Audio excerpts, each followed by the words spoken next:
Hello hi आदाब और सत श्री अकाल और एक बार फिर से आ गया हूं मैं आप लोगों के बीच आपका हमराज आरजे अभिनव 90.4 मेगाहर्ट्ज कम्युनिटी रेडियो ज्ञानवाणी यानी कि ज्ञान की वाणी पर। और बात कर रहा हूं आप लोगों से दोबारा से सीपीआर यानी करंट पल्स रेडियो को लेकर। और आज की न्यूज लेकर आया हूं मैं खेल के मैदान से। ये सारी खबरें हम लोगों के पास आती हैं बीबीसी हिंदी के माध्यम से, हम उनको धन्यवाद देते हैं। कोलकाता नाइट राइडर्स ने सोमवार की रात ईडन गार्डन्स स्टेडियम में दिल्ली कैपिटल्स के खिलाफ एक तरफा मुकाबले में 7 विकेट से जीत दर्ज की। कोलकाता के स्पिनर सुनील नरेन और वरुण चक्रवर्ती के आक्रामक स्पेल के सामने दिल्ली की बल्लेबाजी चल नहीं पाई। फिल सॉल्ट ने अपनी तूफानी बल्लेबाजी से दिल्ली के जख्मों पर नमक रगड़ दिया। उनकी आतिशी पारी ने एक नया रिकॉर्ड बनाया है, जिसके बाद उन्हें ईडन गार्डन्स का नया दादा कहा जा रहा है। टॉस जीतकर दिल्ली की पहले बल्लेबाजी। दिल्ली कैपिटल्स ने टॉस जीतकर पहले बल्लेबाजी करने का फैसला किया। दिल्ली की शुरुआत बेहद खराब रही। सलामी बल्लेबाज पृथ्वी शॉ 13 रन पर ही वैभव अरोड़ा के शिकार हो गए और उसके बाद मिचेल स्टार्क की गेंद पर वेंकटेश अय्यर ने एक जबरदस्त कैच पकड़कर जेक फ्रेजर मैकगर्क को 12 के स्कोर पर आउट किया। वैभव अरोड़ा ने शाई होप को 6 रन पर आउट कर अपना दूसरा विकेट हासिल किया। पावर प्ले के दौरान 67 रन बने मगर 3 विकेट भी गिर गए। खतरनाक दिख रहे अभिषेक पोरेल अपनी शुरुआत को बड़े स्कोर में बदलने में कामयाब नहीं हो पाए। वे 15 गेंदों में 18 रन बनाकर हर्षित राणा का शिकार बने। वरुण चक्रवर्ती का डबल बिलो, कुलदीप का संघर्ष। इसके बाद ऋषभ पंत और अक्षर पटेल के बीच 25 रनों की साझेदारी हुई, जिसे वरुण चक्रवर्ती ने तोड़ा। पंत 20 गेंदों में 27 रन बनाकर लौटे। इसके बाद 7वें नंबर पर बल्लेबाजी के लिए आए ट्रिस्टन स्टम्प्स ज्यादा देर तक विकेट पर नहीं टिक सके। वो सिर्फ 4 रन बनाकर आउट हो गए। वरुण चक्रवर्ती ने ऋषभ पंत और ट्रिस्टन स्टब्स के बड़े विकेट लेकर दिल्ली की बल्लेबाजी की कमर तोड़ दी। 99 रन पर ही 6 विकेट गिर गए थे।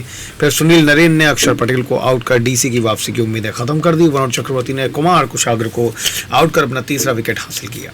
111 रन पहुंचते पहुंचते दिल्ली के 8 विकेट गिर चुके थे। स्कोर के 150 के पार पहुंचने में कुलदीप यादव की अहम भूमिका रही। कुलदीप ने 26 गेंदों पर नाबाद 35 रन बनाए। उनकी पारी में 5 चौके और 1 छक्का शामिल था। कोलकाता के गेंदबाजों ने दिल्ली की पारी 153 रन पर 9 विकेट के 7 रनों पर रोक दी। वरुण चक्रवर्ती सबसे प्रभावशाली साबित हुए। उन्होंने 16 रन देकर 3 विकेट लिए, जबकि वैभव अरोड़ा और हर्षित राणा को 2-2 विकेट मिले। फिल सॉल्ट नए दादा कैसे। ईडन गार्डन पर यह बड़ा स्कोर नहीं था। फिल सॉल्ट और सुनील नरेन ने केकेआर को अच्छी शुरुआत दिलाई। दोनों के बीच पहले विकेट के लिए 79 रनों की साझेदारी हुई। नरेन ने 10 गेंदों में से 15 रन बनाकर वो पवेलियन लौट चुके थे। फिल सॉल्ट ने आक्रामक बल्लेबाजी की और 33 गेंदों पर 68 रन बना डाले। उन्होंने 7 चौके और 5 दमदार छक्के लगाए। इस सीजन का उनका यह चौथा अर्धशतक था। पावर प्ले के बाद स्कोर था बिना किसी नुकसान के 79 रन। इसी के साथ ही फिल सॉल्ट ने भारतीय क्रिकेट टीम और कोलकाता नाइट राइडर्स के पूर्व कप्तान सौरव गांगुली का 14 साल पुराना रिकॉर्ड तोड़ डाला। फिल सॉल्ट ने ईडन गार्डन्स पर एक आईपीएल सीजन में 6 पारियों में 344 रन बना डाले हैं। उनसे पहले सौरव गांगुली ने साल 2010 के आईपीएल सीजन में 7 पारियों में 331 रन बनाए थे। इस रिकॉर्ड के बाद फिल सॉल्ट को ईडन गार्डन्स का नया दादा कहा जा रहा है। तीसरे नंबर पर बल्लेबाजी के लिए आए रिंकू सिंह सिर्फ 11 रन बना सके। इसके बाद श्रेयस अय्यर और वेंकटेश अय्यर ने मोर्चा संभाला। दोनों के बीच चौथे विकेट के लिए 57 रनों की नाबाद साझेदारी हुई। श्रेयस अय्यर के नाबाद 33 और वेंकटेश अय्यर के नाबाद 26 रन की बदौलत कोलकाता ने 21 गेंद रहते जीत हासिल कर ली। दिल्ली के गेंदबाज कुछ करिश्मा दिखा पाए। अक्षर पटेल को 2 और लिजार्ड विलियम्स को 1 विकेट मिला।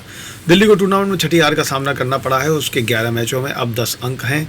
टीम को सिर्फ 5 जीत मिली है और वो छठे स्थान पर काबिज है। वहीं इस सीजन में कोलकाता नाइट राइडर्स की छठी जीत है। टीम अंक तालिका में दूसरे नंबर पर है। हार के बाद भी ऋषभ पंत ने उम्मीद जताई है कि उनकी टीम वापसी करेगी।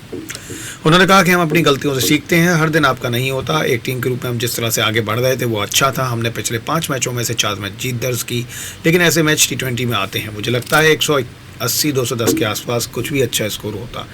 हमने अपने गेंदबाजों को बचाव के लिए पर्याप्त रन नहीं दिए।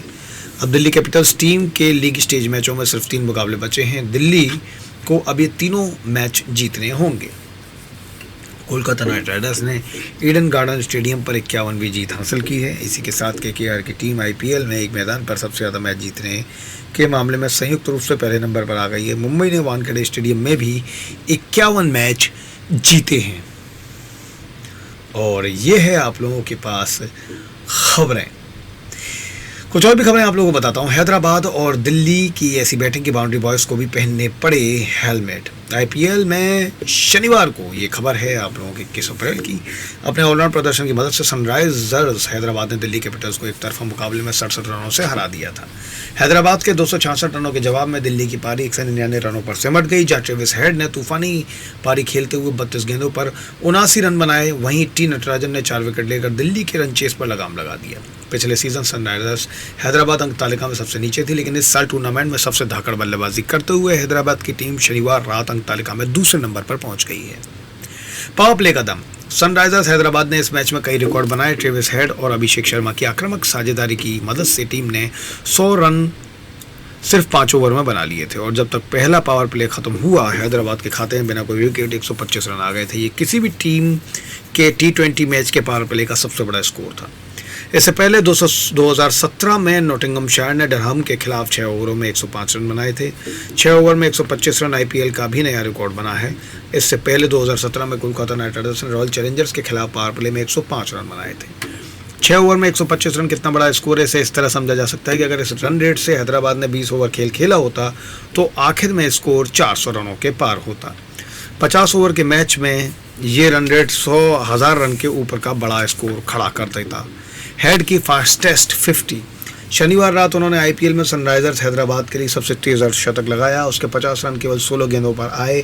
इस तरह उन्होंने इस सीजन अभिषेक शर्मा द्वारा 16 गेंदों पर 50 रन बनाने के रिकॉर्ड की भी बराबरी कर ली। हेड इस सीजन का सबसे तेज शतक लगाने की राह में दौड़ पड़े थे, लेकिन कुलदीप यादव की एक गेंद ने उनका सफर खत्म कर दिया। 6 छक्के और 11 चौकों की मदद से हेड ने 32 गेंदों पर 89 रन बनाए। इस पारी के साथ ऑरेंज कैप की रेस में ट्रेविस हेड दूसरे नंबर पर आ गए हैं। इस सीजन सबसे ज्यादा रन विराट कोहली ने बनाए हैं और हेड उनसे ठीक पीछे खड़े हैं। ट्रेविस हेड के साथ सलामी बल्लेबाज अभिषेक शर्मा भी चमके। दोनों ने मिलकर 38 गेंदों पर 131 रनों की साझेदारी निभाई। शर्मा ने महज 12 गेंदों पर 46 रन बनाए और उनका स्ट्राइक रेट 383 का रहा।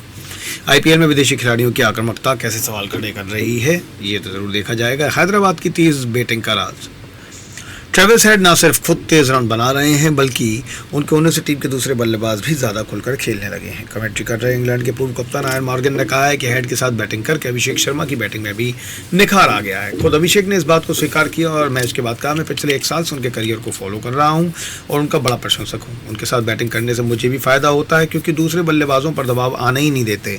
हमारी टीम किस्मत वाली है कि वो हमारे साथ खेल रहे हैं। हैदराबाद ने आईपीएल के 5 सबसे बड़े स्कोर में से 3 इसी सीजन में बना डाले हैं। कमेंट्री कर रहे सुनील गावस्कर ने मैच के बाद हैदराबाद के अनुभवी गेंदबाज भुवनेश्वर कुमार से पूछा कि नेट्स पर भी क्या उनकी बल्लेबाजी ऐसी ही बैटिंग होती है, ऐसे ही करते हैं।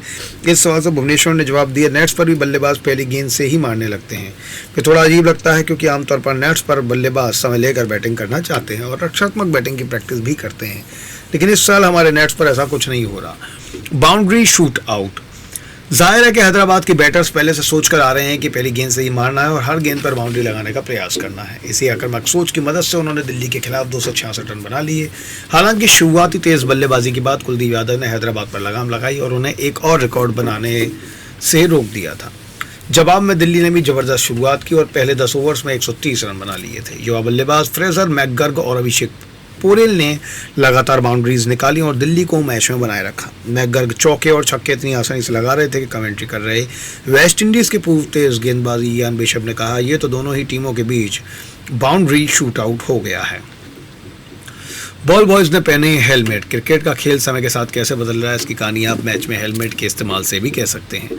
जब अच्छी क्वालिटी का हेलमेट बाजार में आया तो सबसे पहले बल्लेबाजों ने तेज गेंदबाजों के खिलाफ इसे अपनाया। बाद में बैट के बेहद करीब कैच पकड़ने के लिए खड़े क्लोज इन फील्डर्स ने इसे पहना। फिर जब विकेट कीपर्स तेज गेंदबाज के लिए विकेट के करीब खड़े होने लगे तब उन्होंने हेलमेट की सुरक्षा को अपनाया। T20 क्रिकेट में बल्लेबाजों के तेज प्रहार से बचने के लिए अंपायर्स के सिर भी हेलमेट का ताज सज गया और अब बाउंड्री के बाहर से गेंद पकड़कर मैदान में लौटने की जिम्मेदारी निभाने वाले बॉयज को भी हेलमेट पहनना पड़ा।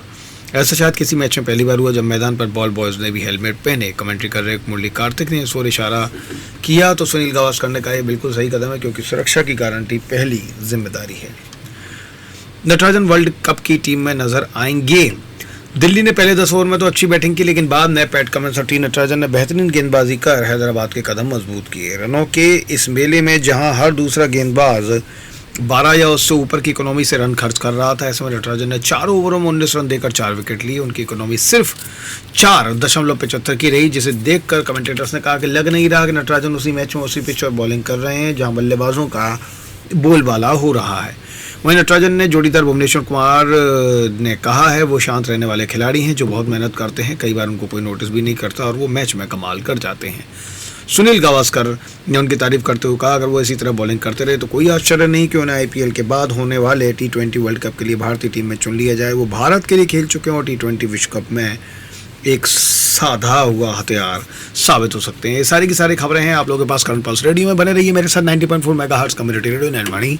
Thank you so much.